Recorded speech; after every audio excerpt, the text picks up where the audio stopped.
जय शिवराय. महाराष्ट्राच्या राजकारणामध्ये गेल्या काही दिवसामध्ये वेगाने बदलणारी समीकरणं, वैयक्तिक दुःख आणि सत्तेची अपरिहार्यता हे सगळं एकाच वेळी घडताना आपण सगळ्यांनी बघितलंय. उपमुख्यमंत्री अजित पवार यांच्या दुर्दैवी निधनाच्या नंतर पवार कुटुंबीय आणि राष्ट्रवादी काँग्रेस पक्षावर दुःखाचा डोंगर कोसळला. पण प्रश्न इथेच थांबत नाही. या दुःखाच्या काळात जर पार्थ पवार राज्यसभेमध्ये जाणार असतील तर ती सहानुभूतीची लाट आहे की मोठ्या राजकीय जबाबदारीची सुरुवात, याच विषयावरती आपण आजच्या भागामध्ये सविस्तर चर्चा करणार आहोत. नमस्कार, मी लॉयर राजेश सावंत आणि इन्फॉर्मेटिव्हच्या अजून एका भागामध्ये आपल्या सगळ्यांचं मनपूर्वक स्वागत आहे. पार्थ हे अजितदादांचे मोठे चिरंजीव अजूनही अविवाहित आहे. त्यांचा लहान भाऊ जय याचे काही महिन्यापूर्वीच लग्न झाले. मुंबई विद्यापीठाच्या वाणिज्य शाखेचे पदवीधर असलेले पार्थ समाजकारणामध्ये सक्रिय आहेत. विविध सहकारी, खाजगी आणि कारखान्यातील महत्वाच्या पदावर ते सध्या काम करत आहेत. 2014 सालच्या लोकसभा निवडणुकीमध्ये त्यांनी मावळ मतदारसंघातून राष्ट्रवादी पक्षाचे उमेदवार म्हणून नशीब अनुभवले. मात्र त्यात त्यांचा सपशेल पराभव झाला. त्यावेळच्या त्यांच्या भाषणांची ही बरीचशी खिल्ली उडवली गेली होती. मात्र त्यानंतर त्यांनी स्वतःला राजकारणापासून बाजूला ठेवलं. नाही म्हणायला मागच्या लोकसभा निवडणुकीमध्ये आई सुनेत्रा पवारांच्या प्रचार कामामध्ये ते दिसले होते. अजितदादांनी राष्ट्रवादीमध्ये बंड करून उपमुख्यमंत्री पदाची शपथ घेतली. त्यावेळी पार्थ यांनी मागून बरीच हालचाल केली होती. परिस्थिती नियंत्रणामध्ये आणण्यासाठी आमदारांना संवेदनशीलपणे हाताळणं गरजेचं होतं. ती जबाबदारी त्यांनी लीलया सांभाळली. पुण्यातील मुंडवा जमीन व्यवहार प्रकरणाने त्यांच्या प्रतिमेवरती परिणाम केला. या व्यवहारामध्ये संबंधित कंपनीतील भागीदारीवरून त्यांचं नाव चर्चेत आलं. नंतर मुख्यमंत्री देवाभाऊंनी खारगे यांच्या अध्यक्षतेखाली चौकशी समितीची स्थापना केली. या अहवालानंतर अधिकृतरित्या त्यांना निर्दोष घोषित करण्यात आलं.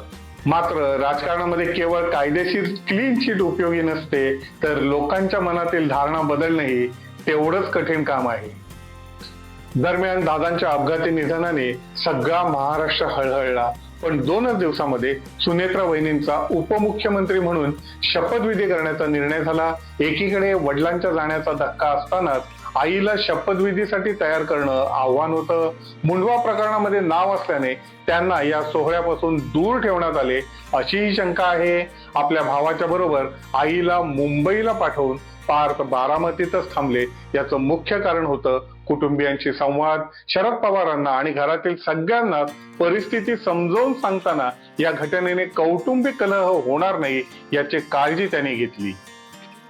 दादांच्या अचानक जाण्याने कार्यकर्तेच नव्हे तर नेतेही हवालदिल झाले होते. त्यातच शरद पवार यांच्या आमदारांकडून राष्ट्रवादीच्या एकत्रीकरणाची चर्चा सुरू झाली. 2 भिन्न विचारसरणीचे पक्ष जर एकत्र आले तर हातातील सत्ता जाईल म्हणून काही जण अस्वस्थ झाले. रोहित किंवा सुप्रियांच्या हातामध्ये जर नेतृत्व गेलं तर त्यांच्या मर्जीने आपल्याला वागावं लागणार, यामुळेही नेते बिथरले.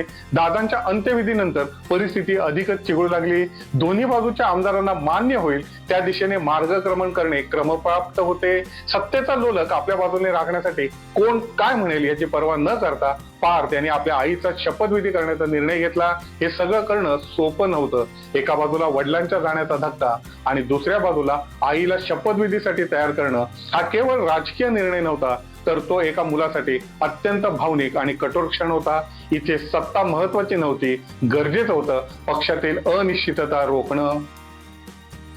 सुनेत्रा वहिनींनी उपमुख्यमंत्री पदाचा कार्यभार स्वीकारला आणि आता तर त्यांचा राष्ट्रीय अध्यक्ष होण्याचा मार्गही बराचसा मोकळा झालाय. पण एकाच वेळी 2 कायदेमंडळाचं सदस्यत्व एका व्यक्तीकडे ठेवण्याची संविधानामध्ये तरतूद नाही.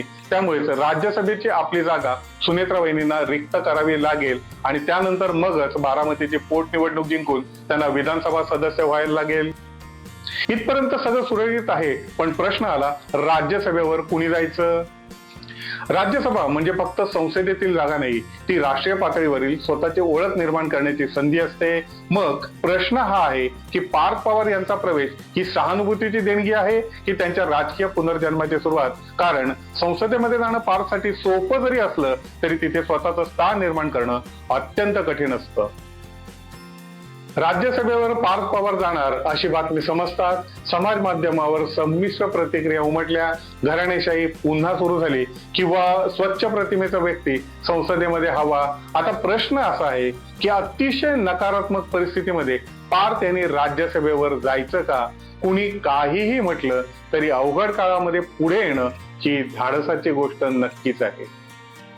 परिस्थिती काही का असेना, पण एक गोष्ट मान्यच करायला हवी की आपले वडील बडे नेते असताना वागणारे पार्थ आणि पित्याचे छत्र अचानक गेल्यानंतर अंतर्बाह्य बदललेले पार्थ वेगळे आहेत. एकत्रीकरणापेक्षा बिथरलेल्या अजित पवार गटाच्या आमदारांना विश्वास देणं प्राधान्याचं काम होतं आणि ते करण्यासाठी सगळ्यात आधी शपथविधीचा कठीण निर्णय घेतला गेला.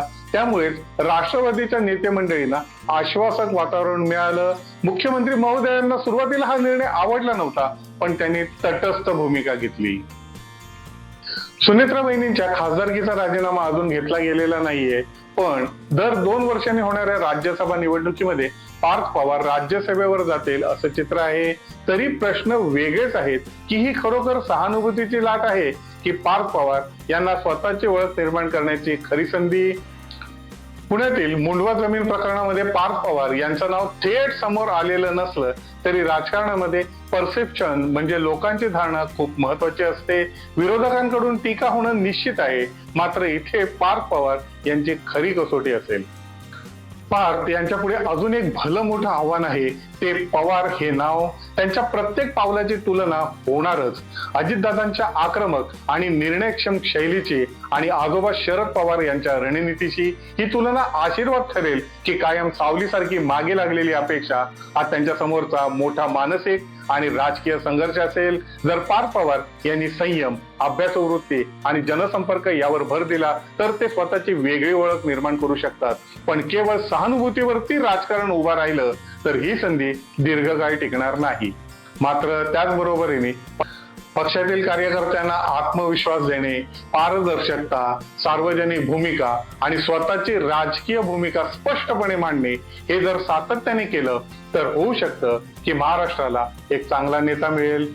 पार्थ हे नवीन आव्हान सक्षमपणे पेलवतील की केवळ कर्तृत्ववान वडिलांचे सामान्य रूप या भूमिकेमध्ये विरून जातील हे येणारा काळच ठरवेल. राजकारणात संकट हे कायमच संधी घेऊन येतं. जर पार्थ पवार यांनी संयम, अभ्यासू भूमिका आणि पारदर्शकता दाखवली तर ते स्वतःची ओळख निर्माण करू शकतात. पण जर सहानुभूतीवरती राजकारण उभं राहिलं तर ही संधी फार काळ टिकणार नाही. पण तुम्हाला काय वाटतं की पार्थ पवार यांनी राज्यसभेमध्ये जावं की महाराष्ट्रातच राहून संघटन मजबूत करावं? खाली कॉमेंट बॉक्स मध्ये तुमचं मत महत्वाचं आहे. आपल्या प्रतिक्रिया जरूर कळवा. आजच्या भागामध्ये एवढंच. हा भाग आवडला असेल तर लाईक करा, शेअर करा. आमच्या इन्फॉर्मेटिव्ह चॅनलला सबस्क्राईब करायला विसरू नका. पुन्हा भेटू एका ठळक आणि स्पष्ट विश्लेषणासह. तोपर्यंत मजेत राहा, आनंदात राहा, हसत राहा. धन्यवाद.